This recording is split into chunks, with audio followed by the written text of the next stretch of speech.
تو جو تم نے ہدایت مانگی تھی اور جو تم نے ایک ندا کی تھی اللہ تعالیٰ سے، اس کا جواب یہ پورا قرآن حکیم دے دیا گیا کہ ہدی متقیوں کے لیے، الذین یؤمنون بالغیب ویقیمون الصلاۃ ومما رزقناہم ینفقون، وہ اللہ کے اوپر، اللہ کی غیب کی باتوں کے اوپر ایمان رکھنے والے ہیں، ویقیمون الصلاۃ، اور وہ نماز قائم کرنے والے ہیں، ومما رزقناہم ینفقون، اور جو کچھ ان کو دیا گیا ہے اس میں سے خرچ کرنے والے ہیں۔ اب یہاں پر ایک نقشہ بیان کیا جا رہا ہے جو ایمان والے ہیں۔ نبی صلی اللہ علیہ وسلم جب ہجرت فرما کر آ گئے ہیں مدینہ، تو یہاں پر آپ کے ساتھ پورے صحابہ اکرام کی ایک جماعت موجود ہے،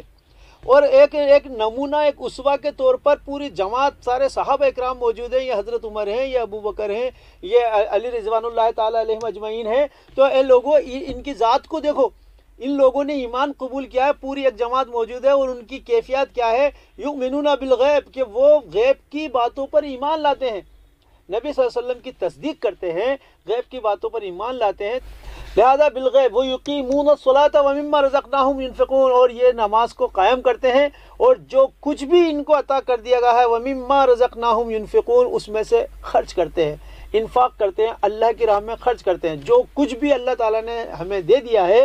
اس میں سے ہمیں خرچ کرنا چاہیے، خواہ وہ مال ہو، جان ہو، صلاحیت ہو، وقت ہو، جو بھی دین کے لیے آپ خرچ کر سکتے ہیں، اچھے سے اچھا وہ خرچ کرنا چاہیے۔ والذین یؤمنون بما انزل الیک وما انزل من قبلک، اور وہ لوگ ایسے ہیں جو یقین رکھتے ہیں اس کتاب پر بھی جو آپ کی طرف اتاری گئی، وما انزل من قبلک، اور ان کتابوں پر بھی جو آپ سے پہلے جو نازل کی گئی ہیں۔ لوگ یعنی پوری امت مسلمہ یہ ایمان رکھتی ہے اس کتاب پر بھی جو نبی صلی اللہ علیہ وسلم آپ پر نازل ہو رہی ہے، اور اس پر بھی جو اس سے پہلے نازل ہو چکی کتابیں ہیں، چاہے وہ توریت ہو، انجیل ہو، اور جو صحائف ہو، ان سب پر امت مسلمہ کا ایمان ہے کہ یہ اللہ تبارک تعالیٰ کی طرف سے نازل کی گئی ہے، جن کا تذکرہ قرآن حکیم میں صراحتاً موجود ہے۔ وبالآخرۃ ہم یوقنون، اور آخرت کے دن پر تو ان کا پختہ یقین ہے۔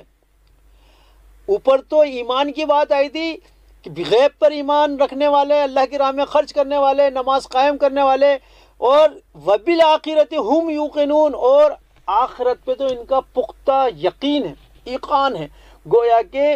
دیکھیے دراصل ہوتا کیا ہے کہ آخرت کے اوپر جو ایمان ہے وہی انسان کو عمل پر کھڑا کرتا ہے، وگرنہ خالی جو اگر آپ اللہ پر ایمان ہے تو پھر آپ ایک عجیب طریقے کی کیفیت میں چلے جاتے ہیں، کہیں صوفیزم میں جا کر آپ صرف اس کے اندر کھو جاتے ہیں، کہیں آپ اگر آپ کی رسالت پر ایمان ہے تو پھر رسالت میں غلو ہونے لگ جاتا ہے، اس میں شعر و شاعریاں، نعت وغیرہ میں اس میں غلو آگے بڑھ جاتا ہے۔ دراصل انسان کو عمل پر جو کھڑا کرتا ہے وہ ایمان آخرت پر یقین ہے، اور یہ اللہ پر ایمان اور رسول اللہ پر ایمان، اور یہ تینوں ایمان ہی مل کر ان کا مجموعہ ہی دراصل یقین کے لیے مانا جاتا ہے کہ یہی ان پر یقین ہوگا تبھی انسان کھڑا ہوگا، اللہ کی طرف سے احکام آئیں گے، رسول اللہ ان کو بتائیں گے، خود عمل بھی کریں گے، پھر اس کے بعد صحابہ دیکھیں گے، اور ہمارے لیے سب اسوہ بنتا جاتا ہے، ہم اس پر عمل کرتے جاتے ہیں۔ لہذا فرمایا بما انزل الیک وما انزل من قبلک، کیا یہ اس پر بھی ایمان رکھتے ہیں جو نبی صلی اللہ علیہ وسلم آپ پر نازل ہو رہا ہے، یا یہ جو نازل ہو رہا ہے قرآن حکیم، وما انزل من قبلک، اور اس سے پہلے بھی جو کچھ بھی نازل ہوا ہے اس پر بھی ہمارا ایمان ہے۔ وبالآخرۃ ہم یوقنون، اور آخرت پر تو پختہ یقین ہے۔ اولئک علی ھدی من ربہم واولئک ھم المفلحون، بس یہی لوگ ہیں جو سیدھے سیدھے ہدایت پر ہیں اپنے رب کی طرف سے، واولئک ھم المفلحون، اور یہی لوگ ہیں جو کامیاب ہونے والے ہیں۔ یہاں پر بتایا گیا ہے کہ کامیاب کون لوگ ہیں؟ وہ لوگ جو اللہ کی کتاب میں شک نہیں کرتے، تقوی والے ہیں، غیب کی باتوں پر ایمان رکھتے ہیں، اور نماز کو قائم کرنے والے ہیں، جو کچھ بھی اللہ تعالیٰ نے دیا ہے اس میں سے خرچ کرنے والے ہیں، آخرت پہ پختہ یقین رکھنے والے ہیں، اور ان کتابوں کو بھی مانتے ہیں جس سے پہلے نازل ہوئی ہیں، اور اس کتاب کو بھی مانتے ہیں، اور یہی لوگ ہیں جو دراصل اپنے رب کی طرف سے ہدایت پر ہیں، اور یہی لوگ ہیں جو کامیاب ہونے والے ہیں۔ ان الذین کفروا سواء علیہم اانذرتہم ام لم تنذرہم لا یؤمنون، بے شک وہ لوگ جو انکار کر چکے برابر ہیں ان کے لیے حق، خواہ آپ ان کو ڈرائیں یا نہ ڈرائیں وہ ایمان نہیں لائیں گے۔ یہاں پر یہ بات فرمائی گئی، یہ جو عرف عام میں بات کی جا رہی ہے کہ ان الذین کفروا سواء علیہم انذرتہم لم تنذرہم لا یؤمنون، کہ نبی صلی اللہ علیہ وسلم یہ جو لوگ انکار کر چکے ہیں برابر ہے ان کے لیے، خواہ آپ ان کو ڈرائیں یا نہ ڈرائیں، یہ ایمان لانے والے نہیں۔ تو گویا کہ ایک بات بالکل واضح کلیئر کر دی گئی، یہ ان لوگوں کے لیے خاص تھی جن کے لیے دعوت تھی اس وقت، اور اس وقت ان کے سامنے قرآن نازل ہو رہا تھا، نبی صلی اللہ علیہ وسلم خود ان کے درمیان موجود تھے، لیکن پھر بھی اس کے بعد بھی یہ لوگ انکار کر رہے تھے۔ تو یہ ایک خاص بات ہے۔ اگر اس کو عام لے لیں گے ہم، تو کوئی شخص اگر ایک بار انکار کر چکا تو پھر گویا کہ وہ ایمان نہیں لائے گا، نہیں، ایسا نہیں ہے۔ یہ خاص اس کے لیے تھی، اس قوم کے لیے تھی، مشرکین مکہ کے لیے تھی جو انکار کرنے والے تھے، ان کے لیے کہا گیا ان الذین کفروا، یہ لوگ ہیں جو انکار کر چکے، سواء علیہم انذرتہم لم تنذرہم لا یؤمنون، خواہ آپ ان کے لیے، اب آپ ان کے لیے برابر ہے اس بات کہ اب ان کے اوپر حق نہیں کھلے گا، گویا کہ یہ اب ڈرنے، آپ چاہے ان کو ڈرائیں یا نہ ڈرائیں، یہ ایمان نہیں لائیں گے۔ ختم اللہ علی قلوبہم وعلی سمعہم وعلی ابصارہم غشاوۃ ولہم عذاب عظیم،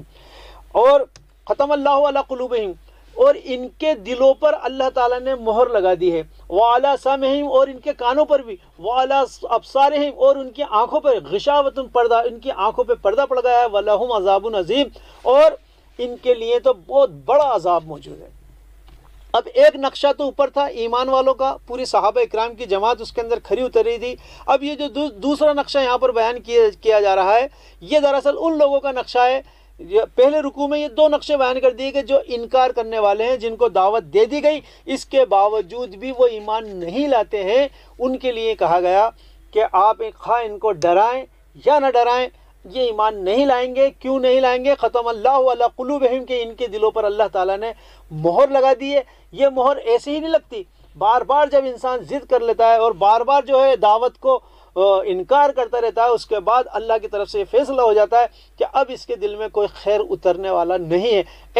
ایسے دلوں پر اللہ تعالیٰ مہر لگا دیتے ہیں۔ ختم اللہ علی قلوبہم، اور ان کی سماعت پر، ان کے کانوں پر بھی جو ہے مہر لگا دی جاتی ہے، وعلی سمعہم وعلی ابصارہم غشاوہ، اور ان کی آنکھوں پر پردے ڈال دیے جاتے ہیں، یعنی کہ ان کو پھر کچھ نظر نہیں آتا، وَلَهُمْ عَذَابٌ عَظِيمٌ، اور ان کے لیے تو بڑا عذاب انتظار کر رہا ہے۔